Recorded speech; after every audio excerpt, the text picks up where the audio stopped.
ഇതാ വരച്ച ചിത്രങ്ങളാണ് കേട്ടോ കാണിച്ചു തരുന്നത്. എന്തൊരു ഭംഗിയാ. എൻ്റെ മോളെ നല്ലൊരു കലാകാരിയാണ് കേട്ടോ.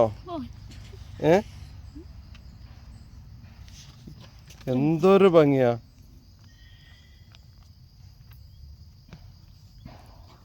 ഞങ്ങളുടെ സ്കൂളിലൊരു മനോജ് സാറുണ്ട്, ഡ്രോയിങ് മാഷാണ്. ഞാൻ സാറോട് പറയും, എന്നിട്ട് ഞങ്ങൾ വന്നിട്ട് ഈ വരച്ച ചിത്രങ്ങളൊക്കെ കാണും. എനിക്ക് വിളിച്ചാൽ കിട്ടുന്ന ഒരു നമ്പർ തരുമോ? അനിയത്തിയുടെ നമ്പർ ഇതിലുണ്ടോന്ന് അറിയില്ല. എന്ത് ഇത്ര കഴിവുള്ള മിടുക്കിയാന്നറിയോ കുട്ടി? അനിയത്തി അവള് തറവാട്ടില്ല, ചേകാടി. സാറേ, ഈ വീഡിയോ കാണുന്നവരെ ഈ മിടുക്കി കുട്ടീനെ ഒരുപാട് ഉയർച്ചയിലെത്തിക്കാൻ വേണ്ട കാര്യങ്ങളൊക്കെ ചെയ്യാൻ കൂടെ നിൽക്കണം കേട്ടോ. അത്രയ്ക്ക് മിടുക്കിയാണ്.